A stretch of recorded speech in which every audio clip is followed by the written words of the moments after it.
I have always been really intimidated by labels, feeling like I have to assign myself a label. And if I don't, then I don't belong at the table. I just rhymed without meaning to. I hate myself. I've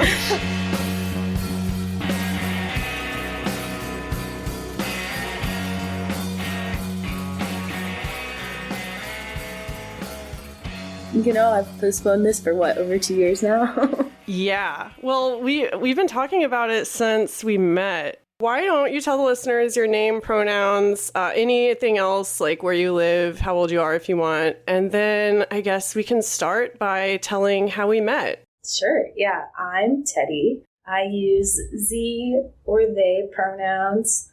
Z pronouns are like neopronouns. So like it's always a whole conversation on how to explain it. But if you haven't heard of neopronouns, you should look it up.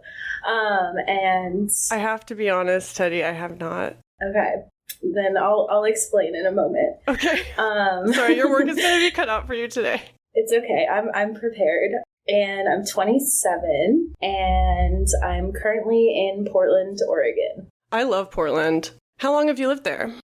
I never know how to answer that question because I originally came to Portland like 4 or 5 years ago, but I move around so much that I haven't had like a home base for a while. I feel that. So let's back up a little bit. Let's make this easy. Let's just talk about where you were at when we met, which was 2021 in the Seattle area in eating disorder treatment. Yes. You listened to the episode with Andrew, right? I did. Yeah, so we were in treatment with Andrew. So if y'all haven't heard that episode, go back and listen. Teddy was along for the ride. Yeah, I was there for the retainer story and everything. Yeah. That's all you need to know. Mm-hmm. So, what led you to that treatment center that particular time? We're just going to jump right in. Okay. To be honest, I feel like parts of myself have like completely blacked out that entire experience because my eating disorder was always an issue ever since I was a kid. And it just like continued to progress and progress. And I have other, like addiction stuff that I was dealing with too. So I think it all just kind of came to a point where like that was my first time going to residential for treatment. And it was, I think like the last time, which was probably a few years prior, they wanted me to go to res and I was like, nope, not happening. I don't have I'm not that bad. So I did PHP for 2 months and then kind of like cruised for 2 months of recovery and then went right back into it. But I have a history of when I go back to things that are self-destructive, I go 0 to 100 and make it really bad. Oh yeah, same. Yeah. So the events leading up to the treatment that time, it was COVID. So everything was just very difficult to get into.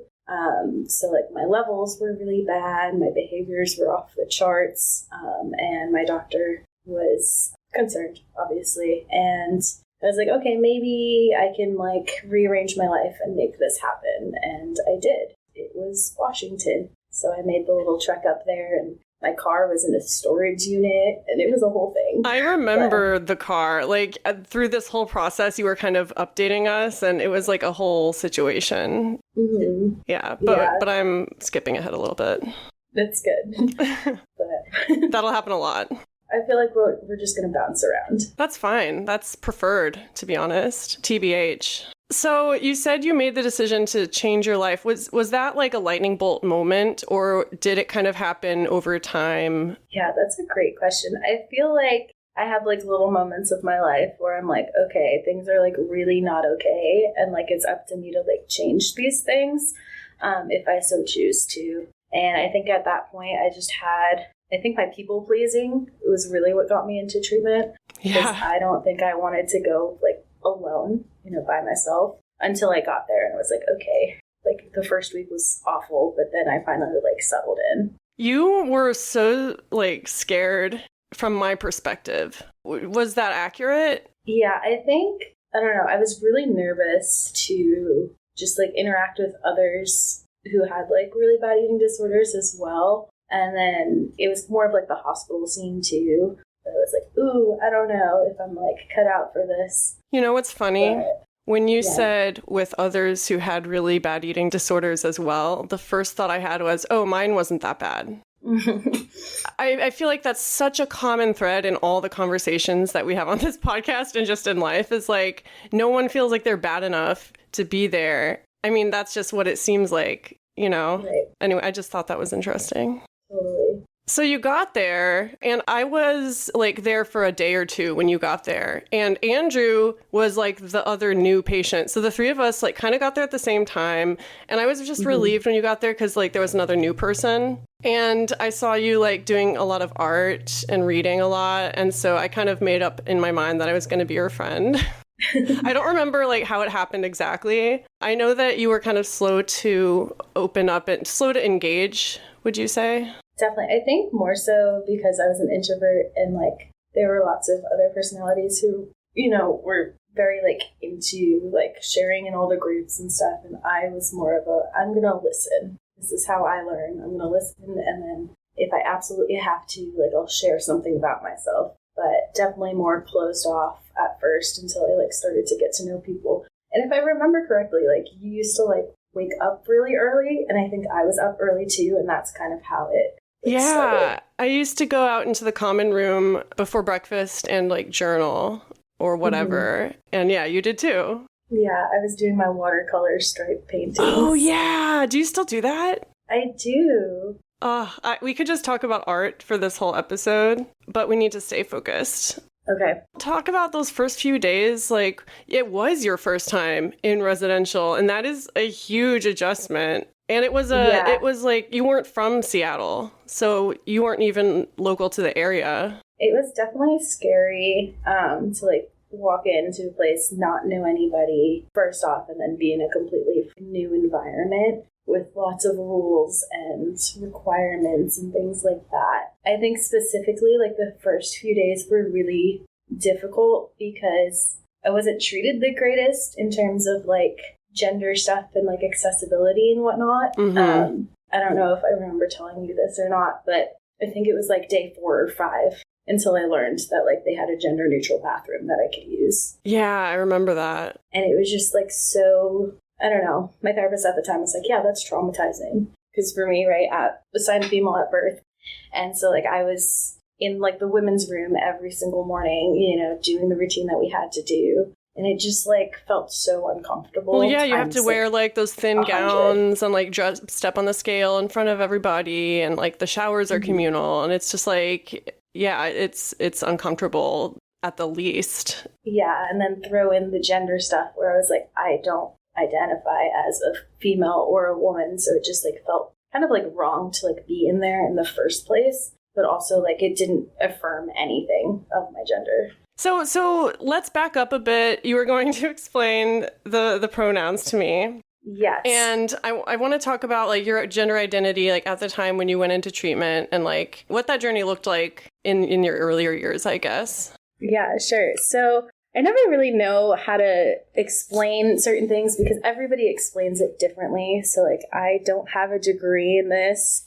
For me, like neopronouns are a set of pronouns that are outside of like the binary, like male or female, that like we are grown up in society as knowing. And then the non-binary term of they, them came into play and has been a thing for quite a long time. But from there, I'm pretty sure, I don't know how it originated, neopronouns were formed, and it's just kind of a group of pronouns that are outside of like the typical male-female binary that you can use to like feel more comfortable with yourself. And there are so many different neopronouns out there that I'm still even learning some of them, but mine are ze, them, their. So it's very similar to they, them, theirs. But for me, like it feels a little more masculine leading, and it just like works better. I think, like when people say, oh yeah, Teddy, Z is really cool. And I'm like, yeah, I'm cool. Hell yeah. So that's kind of how you would like use it in a sentence. But I also you. have heard of people. Yeah. I don't want to force you to like educate everyone like for this entire episode. Like that's not the point. I really appreciate you explaining that. Yeah, I'll do my best. And like other people will use, there's so many out there. I've heard of like stars, self, like EM airs. So yeah, if you're a person listening and you're like, I don't feel like I'm a she, her, or a he, him, or a they, them, there are other options out there. Yeah, it's beautiful. Yeah. So when you went to treatment, though, like what pronouns were you using at the time, and like what did you consider your gender identity? Yeah, non-binary. So, I mean, the way I explain that is like, I'm just me. I'm a person. I don't really feel an alignment of, like, at that time I was like, I don't feel an alignment with like being a girl or a boy. I'm just me. I'm a person. And that's how like I would explain it to people. And I was using they, them pronouns. How long had you been feeling like that and been articulating that? I think like growing up, I always knew like I was not like a girl, but I didn't realize that like non-binary was a thing until I was, I think, early 20s, maybe 20, 21 years old, when I was at a roller derby competition and there was a skater who had they, them pronouns on their helmet. And they're like, I'm non-binary. And I was like, what does that mean? And like they kind of explained it. And I was like, wait, that's me. There's a name for it. That's so cool. I'm pretty sure there was someone in high school, like way back when, but I was under so many drugs and stuff that like it didn't connect that they were also non-binary. I'm sure that like I knew it existed, but like it was in that moment that I was like, this is me. And then I told 2 people that I met at that tournament and they instantly started using it and I felt a million times better. And I was like, this feels right. And I've been using it ever since. Obviously, you have a history of substance abuse, as do I. We've bonded over it. I could talk about it forever. But, you know, I'm curious about like what led you to that in the first place. Like, I know you have kind of a rocky relationship with your family. Okay, so I feel like my story is long, so I'm going to try to shorten it as briefly as possible. So I was adopted, grew up in an orphanage like the first year and a half of my life, and then was adopted and moved to New York, upstate, not the city. And my dad was an alcoholic. And I say was, I mean, he still is, but he's sober now. And my mom, she had her struggles and wasn't the kindest human growing up. And I accidentally took my first drink at 7. There was like vodka in just great vodka and pickles. There's Really? It was, yeah, so there was vodka in like a water bottle and I was like, oh, I'm thirsty, I'm gonna have some water. And that was my first drink and I spit it out in the sink. I was like, this is disgusting, this doesn't taste like water. And then I remember my parents got in like a huge fight and like that would happen, you know, there was lots of like arguments and there was some like, I don't know, pushing and like threatening knives and all the fun trauma stuff. Sorry, trigger warning. But yeah, so it was like rocky growing up, and my first drink was at 7, and then I was like, I'm never doing that again. And then around 8, my parents would throw parties for all of their friends. My parents are were older than most kids my age as parents, and so they would have parties with all of their teacher friends and professor friends because they were educators. And I would sneak alcohol upstairs into my room at 8 years old. And I remember like at some of the parties I would be allowed to like bring a friend over or something. And I must have been in like 2nd or 3rd grade. And I like filled up like a red Solo cup with, I don't even know, some kind of concoction, brought it upstairs to my friend. And I was like, look, alcohol, and like, you know, drank some of it. And then his mom found out. And then I let him take the blame for it because I was so embarrassed. But like that's my drinking origin, like 8 years old, sneaking alcohol upstairs. I'm curious, what happened in between drinking it at 7 and being disgusted and like sneaking it upstairs at 8? Like what made you want to try it again? Yeah, I think like there was definitely some like trauma stuff from like outside people that I had experienced like within that time frame, and something in my brain changed. And I was like, okay, I'm an adult now because, you know, people were making comments and other things and like treating me like I was not 7 or 8 years old. Jesus. That's so fucked up. Yeah. This is another tangent, but like people are talking about, you know, drag queens like sexualizing children. And it's like, dude, the straight culture has been doing this since the beginning of time. Gosh. Yeah. And around that time too, like I've kind of connected the start of my eating disorder and my alcoholism and all of that to like 7 or 8. This is like the time where like puberty was starting and like I started to get a chest and like the second that happened, it was like, okay, you need to wear a bra, and then like you can't like go shirtless and hang out with your friends, or like, you know, like at the beach or whatever. Like now you're an adult and now you're sexualized, and like that is it. Yeah, I had a very similar experience, and it's scary. And I don't know, did you grow up with religion in your life at all? I went to Catholic school. Okay, so that's a yes. Yeah. Yeah. But yeah, there's the extra layer when you do grow up in that kind of environment. Not only are you turning into, your body is changing, but you have this message that like you need to cover up or you'll attract the wrong kind of attention, and like it's sinful, but also it's a temple, and it's just very confusing. At least it was for me. Yeah, absolutely. And you know, the gender stuff on top of all of that, just feeling like you don't fit. Yeah. And then, like, my body was changing, and then I was, like, gaining weight, because that's what happens when, like, you are a child and, like, you go through puberty. Yeah. But, like, I was getting signals from, you know, like, my mom and other people, like, oh, like, you can't have this dessert, or, oh, you can't eat this, or, like, you have to eat healthy, and you have to be tiny, and, you know, it was just, like, lots of messaging around, like, diets and food. It's more binaries, right? It's like good and bad, healthy, unhealthy. Mm-hmm. There's no in between. Yeah. So when did the eating disorder start, if you could pinpoint it to a time?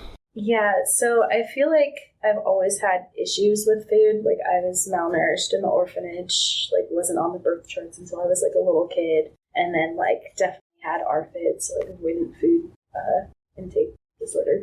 As a kid, like super picky eater, would only have like 3 things. And then around 6 years old, I had a family friend tell me this, like in a letter a few years ago, saying when you were 6, your mom asked you if you wanted like a piece of cake. And I literally said, I can't have the cake. It will make me fat. And then my mom forced me to have it anyways. And that's kind of like where it started. So in between that moment and when you went to treatment, like how did your substance use and your eating disorder escalate?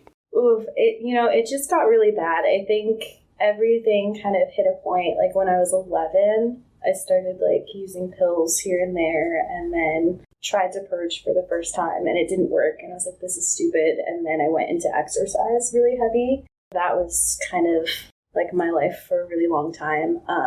And I think probably end of 8th grade, early 9th grade was the time where I would wake up, get high, go to school, get high, come home, get high, and then like drink myself to sleep every night. Did anyone notice? And like I look back and like, how did I? Yeah, how does that happen? Yeah, it's a great question. There were definitely like some adults who were concerned, and like my friends at the time knew that like I was going through it. Like self-harm was also a part of my story. I feel like I could just like check off a lot of like the mental health stuff. But it all kind of just like came to a point when I was like 18 or 19. I was like, maybe I have a problem with drugs, but like definitely don't have a problem with alcohol. I'm fine. And I got sober for the first time at 19 and made it like a year and 3 months, and then got into a really not great relationship and relapsed of alcohol and some substances, and then didn't come back and get sober until I was 21. So I now have like 5.5 years sober. Recovery icon.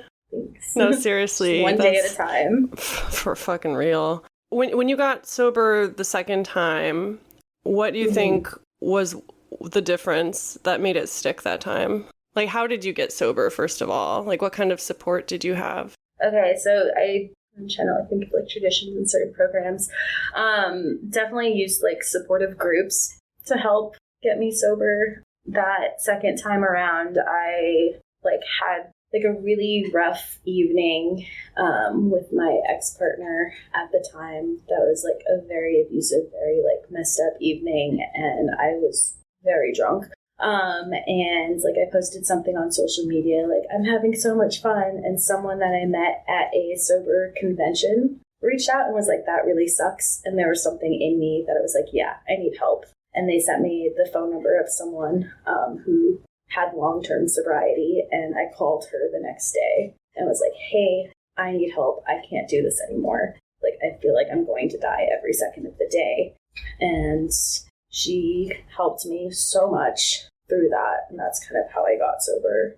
I feel like whenever someone does find a person like that who's willing to take them under their wing and like mentor them, like it's frankly a miracle. Like for people like us, I feel like, yeah, looking back, it's like, how the fuck am I alive? And like, I don't know how I managed to stumble my way into this sobriety thing, but like, here we are. Yeah. And it has not been easy, you know. It hasn't? What? It's just not the easiest thing in the world. I think it was way harder to come back after knowing that like there was a period of time like where I was doing okay and where I wasn't using substances, and then like being in the thick of it when my whole world was crashing. Like I lost everybody because of that relationship. You know, in that desperation, like I had nobody, and then that person was like, hey, I've been there. This is my story. I want to work with you. Are you willing? And I was like, yeah, I will do anything.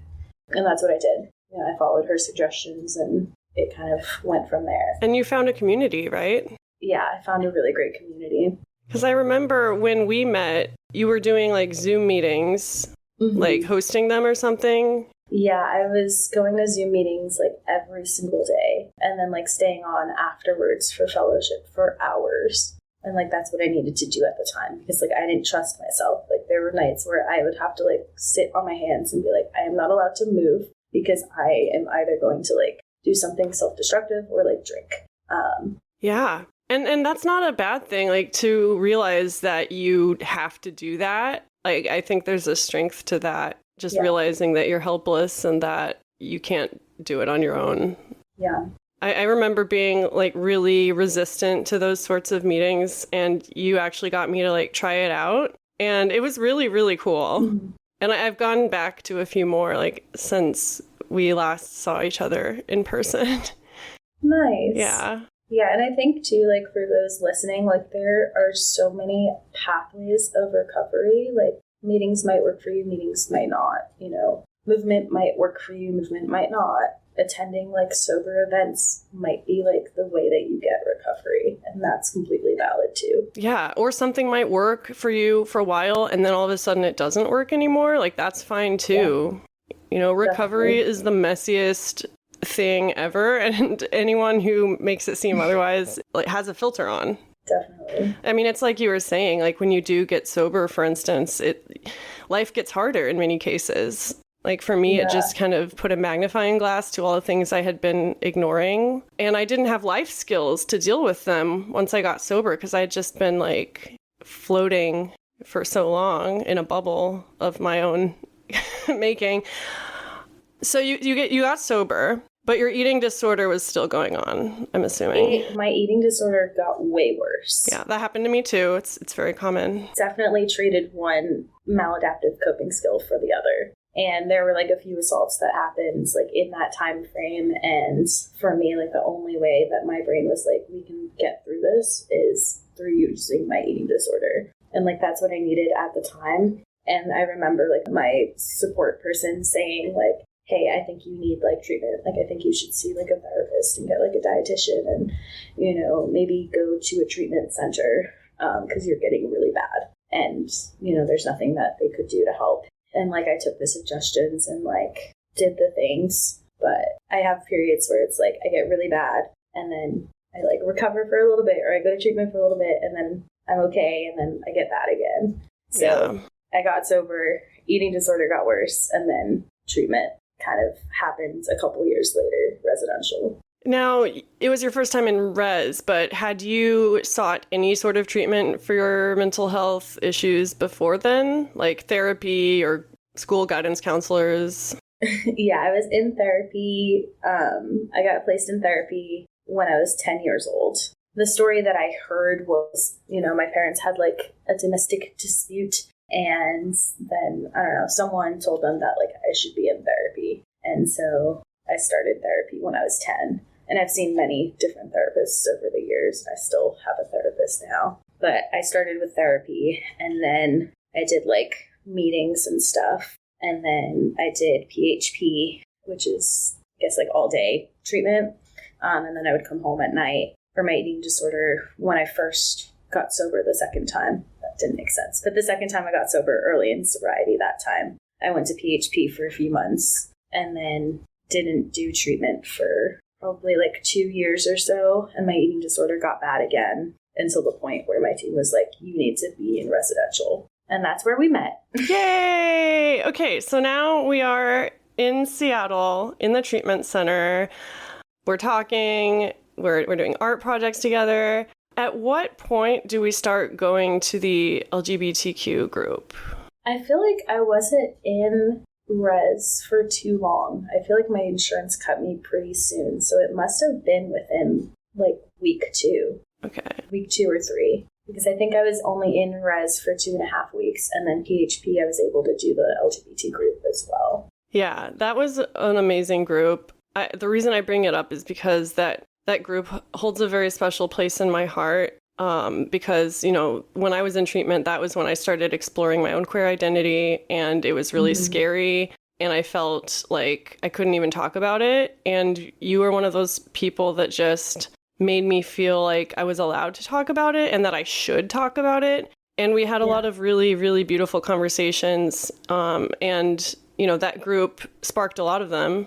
I don't know, what was your experience? Because I know you had been, there were a lot of people at that place that weren't as accepting. Yeah, I think for me, once I like realized that group was a thing and started to hear other people share, I was like, okay, like I'm in a safe place and like everyone who is here is safe to talk to. I really enjoyed like the conversations that we would have like on the smoke breaks, and it just like felt so real. And like, I don't know, I've had other queer people help me through the whole journey, and just being able to be that person for someone else is really powerful. Totally. Yeah, I appreciated it so much. And like, I think back on them often because, you know, it's something that I'm still not even comfortable really talking about on the podcast. Like, this is maybe like the second time I've mentioned it, and I still feel like I'm not allowed to. And I don't know, in eating disorder treatment spaces, also, you want them to be safe for everyone, but the reality is that they're not. And I don't know if you want to talk a little bit about that experience. I mean, for me, I have experienced some trauma due to being queer and out in treatment. But I think the most important thing is like to advocate for yourself and be like, hey, this is who I am. These are my pronouns. No ifs, ands, or buts. Like, this is common decency, like respect who I am. Baseline. Like, if you mess up my pronouns, continue trying. Don't be like, oh, well, in that case, you know, insert pronouns that aren't mine. Common decency, and then like respect and acceptance. Like, I've been in treatment spaces with people who have never known a non-binary person or someone with they them pronouns, and they have, through conversations with them, like worked on changing those views, and acceptance towards me has happened. But I think it's very difficult, specifically in eating disorder treatments, when most are catered only towards like female identifying people or like cis white women, that it makes those who aren't in like the general binary really called out and causes harm sometimes. Yeah, I mean, as a cis white woman, like all I see in these spaces are people generally who look like me, and it needs to change. Like, I'm white too, so like I do have that privilege, but being a gender non-conforming human, specifically at the treatment center that we went to, not knowing that there was a bathroom that I could use for the first 6 days of being there. Yeah. You know, it just really messed up. I've been to other treatment residential centers, and I think like over the years, like things have gotten easier in terms of like acceptance, but it's still so messy. But like, I've been in treatment where like my roommate is also non-binary, and that's amazing, incredible when that happens. Yeah. So I think it just depends on the treatment center. Like, they do give you tools and skills that can really help. Going back to being an advocate for yourself, I think when you are an advocate for yourself, like, you also become an advocate for people like you, even if they might not be presenting like you, even if they might not feel comfortable speaking out about it. Like, there's people like that everywhere. And just seeing someone say the things that you feel like you don't have the capacity to say, like, that makes a huge impact. Yeah. And like, I've been in situations where I have been the advocate and, then staff get upset with me or, things change like outwardly for everyone else, but then like they're worse towards me. So I think it is just like a very delicate line. Yeah. Which like it shouldn't be. Like you should be in a place where you should feel able to like express every part of you and like go through that exploration process. And advocacy is work, and we're not always in a position to do that work. And like sometimes you do need to take care of yourself and your needs before you can be an advocate, and that's valid too. Definitely. It's not an easy world we live in right now. What are some of your fond memories from that treatment stay? Let's have a little palate cleanser. From when we were in treatment together? Yeah. Do you have any like fun memories you want to reminisce about? My favorite memory was when you and I went through every single magazine in the building to collage.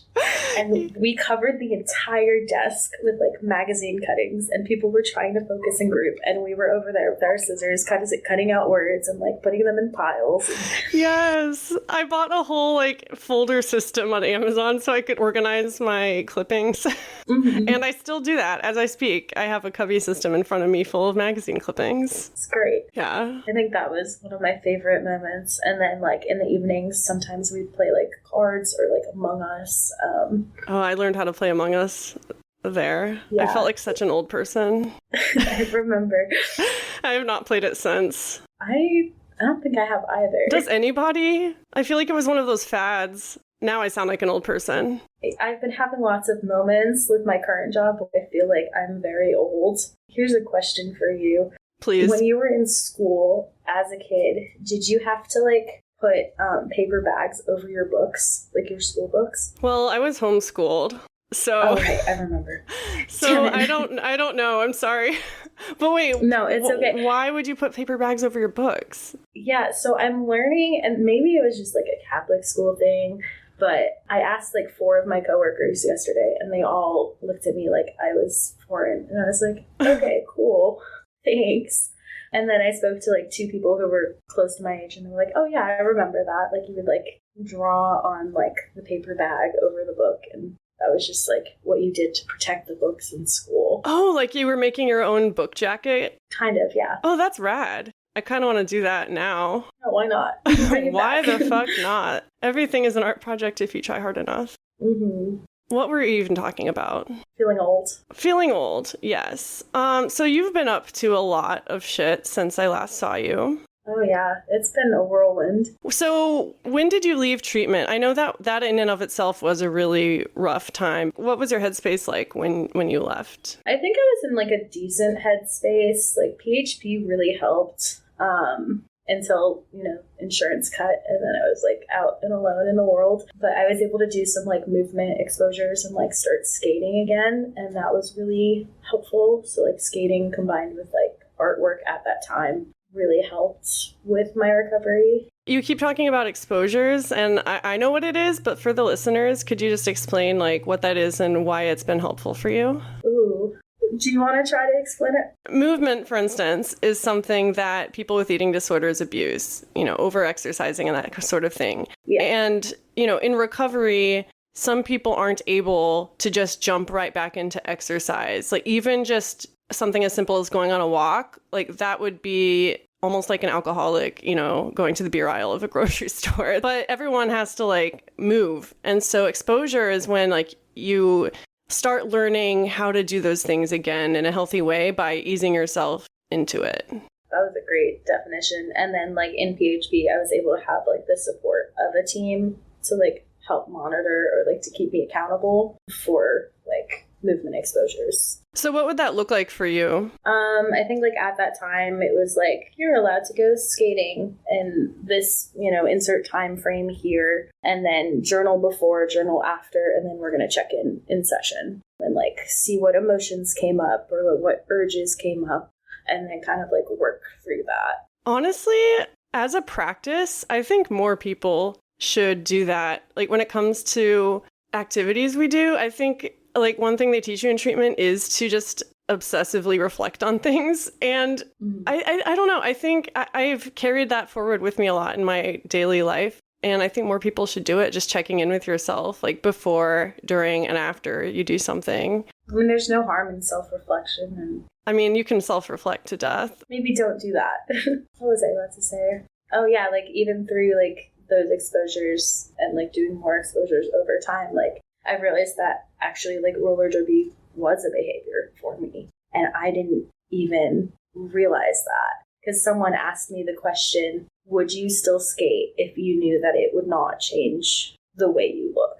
And it was so powerful. And I think my answer was I wouldn't do it at the level of skill that I was at. I wouldn't be as competitive. Like I would do it for fun, absolutely. But like the level that I was doing was not healthy. And I didn't realize it until I think like last year. Damn. So when you realized it, were you like, I have to stop this now? It's been a weird journey. Right now I'm on leave from derby, but I tried to go back to it in residential in PHP. And at first they were like, yeah, you can absolutely go play roller derby, join the team, like you're completing your meal plan, you're doing all the things, go for it. But the thing that was harmful was they never told me no or like to stop when they thought that it wasn't in that good range anymore. They were just like, I don't know, it's not really recommended. And I was like, okay, but like, should I not be doing this? And they're like, no, I think you're okay. And then finding out like somehow it transformed into a behavior again without the support was really frustrating and harmful. Do you often wish that someone would tell you like what to do just in life? I feel like it would definitely be easier than like just running with whatever my brain is telling me sometimes. But like the whole figuring out process is part of the adventure. Totally. You mentioned being a people pleaser earlier, and that's what made me think of it. It's like, I don't know, sometimes we don't check in with ourselves before we check in with other people, like especially in treatment settings where, you want to trust your providers. And sometimes I think we get overly dependent on the opinions of other people. And so we hold off making decisions. Yeah. Especially in early recovery or like a wobbly baby horse, like you don't know what to do. Yeah, I mean, in those time frames, like it's really helpful for people to be like, hey, this is like what's worked for me, or this is what I'm suggesting. But yeah, I've recently realized that like I have like over the past few years become like pretty dependent on my treatment team as a whole. I've been going through insurance issues, so every single one of my providers is now out of pocket, and it makes me very upset. But in that realization, I was like, hold on, like I have to recover for myself. Like I can't do this for anyone else. Like at the end of the day, like I have myself and then, the people who I choose to surround myself with. But it kind of like switched my brain and my thinking. And from that point, I was kind of like, what does little Teddy, like what does my inner child need right now? And then what can I do to like provide for them and like get through the next whatever messy period of time, because I'm going to be seeing my team way less than what I was comfortable with, because it was like familiar, that stability that I had every week. And now that it's gone, I'm like, ooh, it's weird, but it's like forcing me to try all these new things and like new coping skills. And being an adult is hard, especially when, you're having to kind of reparent yourself, take care of your inner child. I mean, I've talked about inner child work a little bit on this podcast. Like I personally find it really helpful because like I feel like I didn't have a childhood, and maybe you can relate. Yeah. And so it's a very vulnerable place to be, which is like being a child, like literally the definition of vulnerable. But that's what we need to move forward and become an adult, which is very confusing. Yeah. So you got out of treatment in Seattle. Where did you go after that? I'm pretty sure that when I left treatment that time with you, I was then homeless and I didn't have anywhere to go. That's right. So I went on like a 2-week road trip and I was like, this is going to be great. This is adventure. And that was kind of my brain reframing, I'm homeless, I'm screwed, to, okay, let's make this like fun. And I went to like 12 national parks and did all the things. I remember that you had a bunch of arguments with your team about this plan. Absolutely, yeah. And I was like, well, if you can't support me or if you can't get insurance to let me stay, like, this is my only option. Like, this is what I have.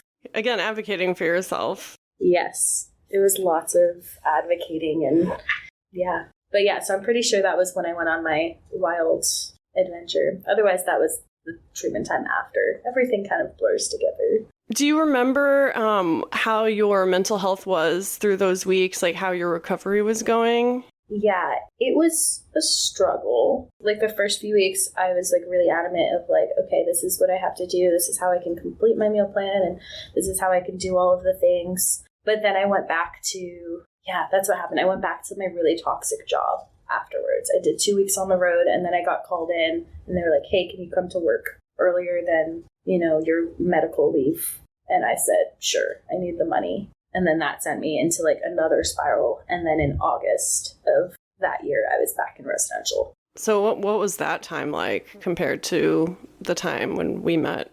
I think it was like the worst that I had ever gotten. Like in my story, like my treatment team was like, you need to be in the hospital. But because COVID was happening, like there were no spots.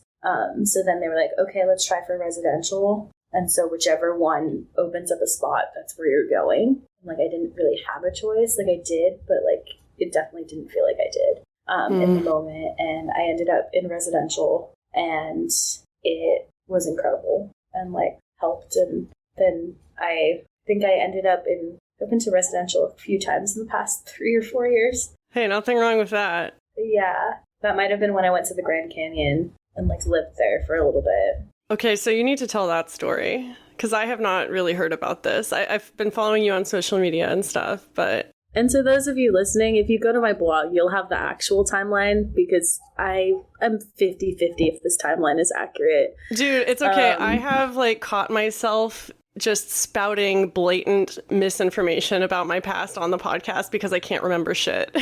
Yeah, I'm accurate that the events have happened, but the timeline of when specifically is a little blurry. But so I ended up leaving treatment because I got a job at the Grand Canyon, and it was going to be great, and I was going to love it, and that was what I thought. And then I got there, and it was beautiful. I got to see the sunrise and sunset almost every day, and that was fun. And I got to, like, live in, like, a little dorm area, which was fun. But I worked so much that I didn't really have time to, like, explore. And I felt so burnt out. I was doing retail for the first time in my life. And it was, like, coming to be Christmas season, so it was very busy. Like, the park was getting so many people every day in the gift shop where I worked. And after, like, 2-3 months, I was like, I can't do this anymore. And my treatment team I was seeing virtually, kind of. And they were like, you're getting bad again. Like, you have to stop this job. And at that point, I was like, I don't have anywhere else to go. Like, what do I do?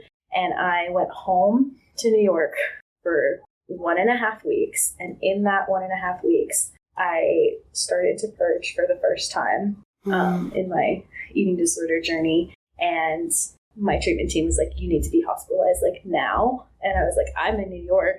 And so I road tripped from New York to Oregon. Oh my God. And, like, it was so dangerous. The fact that I survived was great. Like, I would have my dietitian call me and being like, okay, now it's time to, like, have your supplement drink, and, like, this is your accountability, and this is the only way it's going to work. And so I road tripped across the country, and then I was back in treatment in January. Do you feel like you were kind of going through it on autopilot at that point? Like, how did you do that in your current, like, mental state?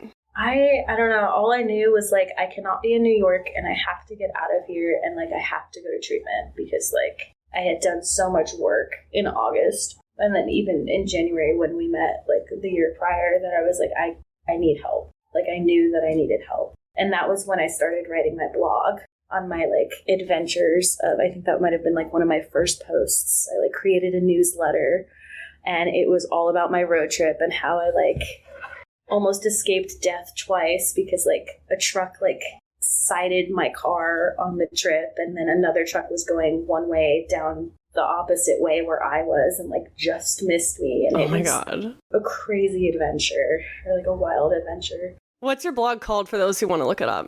It is Teddy, Teddy, hikes, HIKES.com. Perfect. All right, plug over. We can move on. So that's when I started my blog. And then from there, everything's kind of like my treatment journey sporadically is written all over. At first, I thought it was going to be like a travel blog. But then it kind of turned into more of a mental health blog where I talk about like my gender identity and like my sobriety and my eating disorder recovery and my relapses and all of that. Yeah, so I ended up in treatment and then got another job and then worked myself way too hard and then ended up in treatment again and got a new job, and this is where I'm at now. Do you like it? Do you feel like you could be here a while, the job?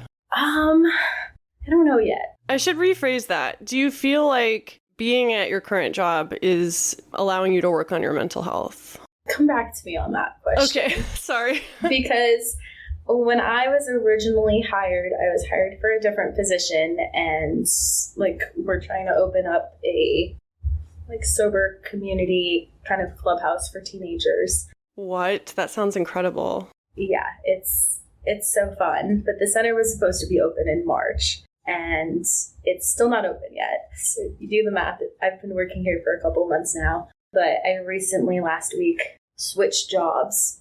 So I'm doing all of the graphic design stuff, and it reminds me every single time of like your door in treatment where it was like covered with all the little things that you made. Oh, I'm smiling so hard right now. You can't see it. And like I still have the little quotes that like you made graphic design for me. But yeah, so I'm doing all of the graphics, all of the social media, creating all of the events, and like we're supposed to open in a few weeks. So exciting. I love that for you. And it's so cool to see you, like, in spite of all the shitty stuff you've been going through, to just like keep trying to give back to others and follow your passion, whatever that means. Just doing the things. How is your recovery going right now with the substances and that eating disorder? Yeah, substances, I still have like 5.5 years sober. There have been like one or two moments recently where I've like, ooh, maybe like a drink sounds good. And then I'm like, absolutely not. That could be like the worst decision ever. Oh my God, it's so hard. It's like you think that you're out of the woods after you've reached a certain point. And that's why, like, earlier when you told me how long you'd been sober and then you said it hasn't been easy, like, I wanted to come back to that because I think especially after you hit like the 5-year mark, it's really easy to just like, people don't ask about how you're doing as much. Like, they kind of assume that you're safe, but it is an everyday thing. And so I'm curious, like, you're sober a little longer than I am, and I'm just curious what that has looked like for you past the 5-year mark. Yeah, it's definitely been intense. I think when I got sober, my most recent time, I kind of told myself a lot of things at that year. I was like, if I make it 5 years without a drink, then I'm not an alcoholic. I'm fine. I can do this. I can try again. And I also told myself that I was never going to make it past 27 or never going to make it to my 27th birthday. And that happened. December was, my 5-year mark. And then my birthday was in February. So it all kind of like collectively happened at the same time. And it's just been a weird experience, I think. Like sobriety is something that I have to like work on every single day. And now that I'm in like the substance use field again, like working in this field again, I feel like there's even more pressure to like continue to stay sober or like more accountability. Which can be a good thing. And sometimes, yes, it obviously could totally be a good thing. But sometimes it makes me more anxious. And I'm like, ooh. There's more pressure. Scary. Yeah, hashtag no pressure. Like if you relapse, you don't have a job, it's fine. But then in reality, like if I were to relapse, like I would lose everything. So that is the reality, and it's a reality that we don't really want to accept, but also like sometimes that acceptance is the only reason we stay sober, and just knowing that we can lose everything. Yeah. And not to say that like there's a lot of people out there who are abusing substances and dealing with addiction and they don't have as much on the line, and like that's valid too. Like I was able to coast by for years, whether it was like my privilege or just like being really good at hiding things or being a people pleaser. Like I worked super hard throughout my whole addiction, and like not many people had an idea. I was like, it's crazy. Totally. You were talking about your 27th birthday. I don't know if I ever told you, but I had planned to kill myself on my 27th birthday.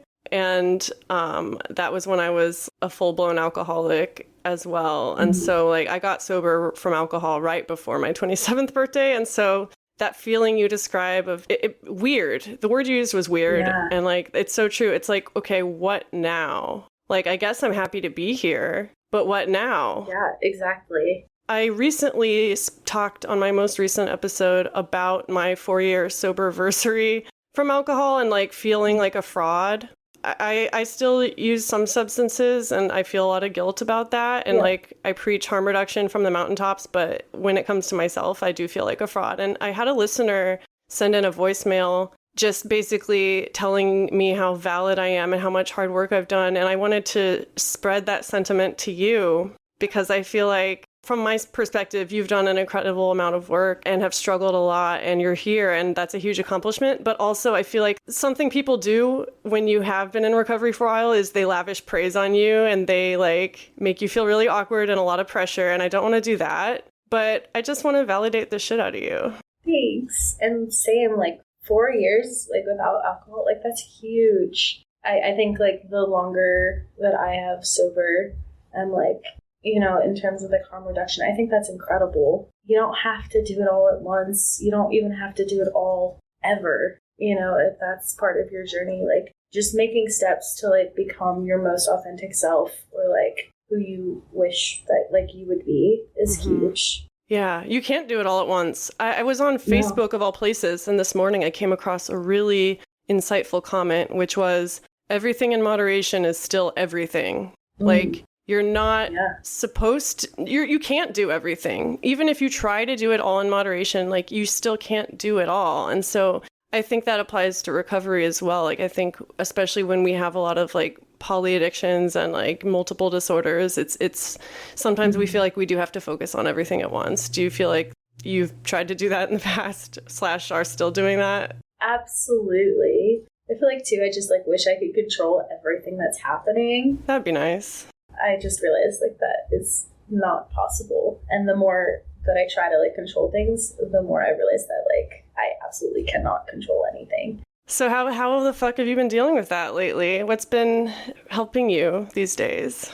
I mean, I think helping others and like stepping outside of myself has been really helpful, and like reaching out to people who are struggling or, you know, other sober folks, and being like, hey, how are you doing today? Because I know for me that like I can get stuck into my head very quickly and then just spiral. But when I'm helping others or like when I'm checking in with other people, I feel more connected and more grounded. And at the same time, I think it's easy to pour yourself into other people so much that you lose track of yourself. Like I have used other people's problems as sort of like a distraction sometimes from the stuff that I know I should be working on. Have you had anything like that pop up? Oh, absolutely. But I think I'm kind of at the point where I'm like slowly adding things that like bring me joy. And like I've recently got an art studio. I don't know if we had a conversation about that. So I've been doing a lot of like artsy stuff recently and just doing what I can to prioritize my younger self and like my healing. And then through that, I've been able to help others and like work with others. And that helps me grow too and like find my growth edges. Just like becoming a well-rounded person. Like who'd have thought? It's so weird. It's so weird. I think of you even now like as one of the, if not the person who got me back into art after so many years of just neglecting that part of my identity. And it is a huge part of my recovery, and it just makes me so happy to hear that you are still doing that. Yeah, I love it. I think I've definitely had moments where I just like stop doing it. And usually in those moments, it's where I'm like so deep in my eating disorder, like so into like mental health stuff that like I forget like what's important and like what makes me feel grounded or connected to like my authenticity. Well, yeah. And your authentic self is someone who is creative and who creates, you know, and and you don't have to be making art to be an artist. That is something that I'm still trying to force myself to realize because, you know, as if you deal with mental health issues, especially, you can't always do that. Yeah. Hot take.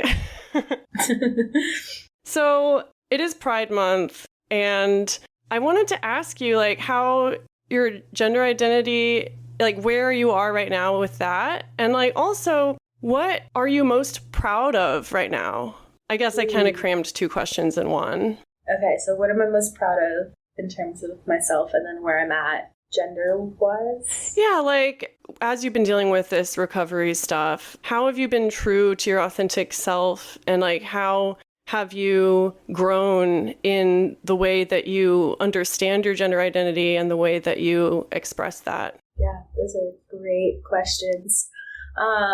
And part of me was hesitant that you were going to bring this question up, but I feel like it's necessary to talk about. I wrote myself a little note, and it was like, be nice and be real, for today, for today's session. Only for today. Only for today. Okay, that's all we have is today. Yeah, I think in terms of gender identity and expression, I did a lot of healing work. The second time I was in residential, I had a therapist who was queer and non-binary, and they really helped me through a lot of that, and just like processing moments of my life where like gender influences from others or society really like impacted me, both like negatively and positively, and just like being able to like walk through and be like, okay, at this point in my life, you know, I was getting this messaging because I wanted to like wear like pants or something,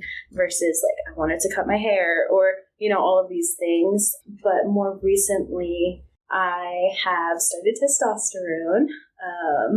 So yay universe, yay everybody listening. I'm officially out. Woo! Woo! On the world's most popular podcast. It truly feels like it. Every time I listen to your podcast, I'm like, wow, there's so many cool humans, so many people listening, which is why I was nervous to pop on here. Well, I know that you're nervous, and I just want to pause in the middle of this moment to say that I really, really appreciate you showing up and doing this. Like, I can hear how nervous you are. I'm nervous. You know, I appreciate the fuck out of everyone who is willing to come on here and be vulnerable, but like, I know that it's not easy, and I really, really appreciate it. And I know the listeners will appreciate it too. It's a safe space. Thank you. Yeah, I mean, you've always felt like a safe person to talk to about all of this too, so that's really helpful. But yeah, in terms of gender stuff, I still identify as non-binary, but more, I don't know how to ever explain it, but I guess it doesn't really need an explanation. Yeah. But like when I think of my inner child, I think of a boy, and that was something that like I probably like deep down knew. But it wasn't until recently I was having a conversation with one of my close friends, and he basically said, your transness is translating into your eating disorder. And if you don't come out and like start talking and like being vulnerable about like how you truly feel, either you're going to die, or like your eating disorder is just going to make you completely miserable, or you're going to drink or whatever. And it was kind of in that moment where I was like, oh shit, like you're not wrong. And I made the decision to like start testosterone to like give me a more like masculine look. So like misgendering might happen less, but also like deep down, like I'm a person, and life can be intense, especially for trans people. And it's scary. Yeah, right now especially. It's so scary and heartbreaking. But I know that like there might be a younger kid who's like, hey, you know, that's how I feel. I didn't know that there were names, or that you could do this, or that you could like truly be your authentic self. And so like that's why I'm doing this. And like I'm so grateful that I have other queer and trans people in my life have been that person for me. That's so beautiful. That's a lot to unpack. And if you don't mind, I want to revisit what your friend said, which was your transness is translating into your eating disorder. Can you say like what he meant by that, or like what you took that to mean? Yeah, I'm pretty sure he was saying that like my fear of opening up and being honest about my true self was killing me. And like there is such like an accepting community out there, and like there are people who are going to love me unconditionally, but like I have to like be willing to face the fear and like feel all of the scary feelings that are coming up. And like if I don't do that, or if I can't do that, then I could die, you know, and I could also die being out. So like it's weird. Yeah, but here's the thing, like we are all going to die. one way or another, sooner rather than or later, we're all going to die. And when I think about that, now that I'm no longer in a place where I want to die 24/7, and now that I'm in a place where I'm looking at the future and I'm like, oh shit, I don't know what I'm going to do. I didn't plan to have the future. It's like, okay, well, I guess now that I'm going to be in the future, I want to be my authentic self, like with the time that I have left, whatever that looks like. I don't want to waste any more time. It's going to be hard. It's going to suck. I'm probably going to lose a lot, but think of all that you're going to gain. Exactly. Yeah. And also, like, making this decision, I already feel way better than I ever could have possibly imagined. Like, I don't feel like I'm being like a fake or like inauthentic or, hiding myself anymore. Like, I can just show up and be like, hey, this is me. If you like it, great. If you don't, then cool. And it's interesting to hear you say that you're doing that now, because I think of you as someone who's always done that. Like, you've always showed up and you do not settle with who you are in the moment. You're always looking for ways to learn about yourself and keep growing. And that often means scary things. Yeah, everything is like fluid and changing, and like there's no such thing as perfect. I think that's been a really good message that I've been hearing lately, or that's been connecting more lately for me. We talked a lot about labels when we were in treatment together, because like I have always been really intimidated by labels, feeling like I have to assign myself a label. And if I don't, then I don't belong at the table. I just rhymed without meaning to. I hate myself. But like, when you say like life is fluid, like that applies to labels too, like fluid, and you have the power to change whenever you want. And I think labels can be really validating. They can open you up to communities that you never had access to before. And, they can also be restricting, of course. But I think it's so beautiful that like you've continued to evolve, and it's awesome. Yeah, it's been so great to see like your growth process, especially like listening to your podcast. Like, I get so excited to like hear all of your updates about your life and just like your healing journey. I try. Hopefully there will be more updates in the future. It's been kind of spotty lately, but I've been trying to live in the moment, and I have gotten really comfortable in the online mental health space, and I realized that talking about mental health on the podcast was no longer enough. Like, I needed to go out and work on myself in other ways. And that's been really challenging. And after doing that, I just haven't had the energy to do the podcast, but I'm not sorry about it, It's all part of the journey. Yeah. The journey. Journey. What's your journey? What are you looking forward to these days? Ooh, even for the next week? Such a great question. For the next week, my goal is to like take a day off from work and just be in the moment, be present, do things that make me happy, whether that's like be out in nature or doing some art stuff. It's my goal for this week. And then I think just like overall, just reminding myself, like I came up with this cute little quote probably like a year or two ago that is to be authentic is to live. And just like reminding myself that like my authenticity is like a core value of mine, and just like asking myself like, what am I doing to like get closer to like my true self, or like to heal my inner child or my inner teenager. We're doing it. I mean, we are just talking about it now. Like, this is it's not easy, but you just exude authenticity, and I love to be here for it. It's good. Thanks for like providing a safe space, and of course, just for being your incredible self. Where can people find you? I mean, you already dropped your blog. That works. And then most of my social media handles are just Teddy, TEDDY.hikes, HIKES. So I'm on Instagram. I'm on TikTok.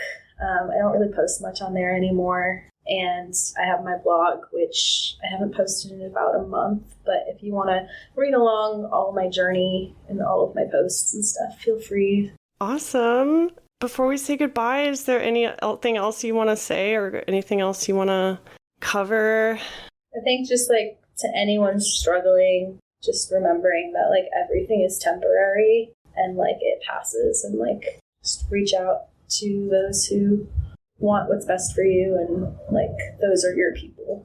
Amen. Yep. Well, thank you so much. This has been amazing. I love hearing your voice, and I wish you well on your journey, and I am so excited to follow along. Yes. So excited to follow along your journey as well. Love you. Love you. Bye. Bye.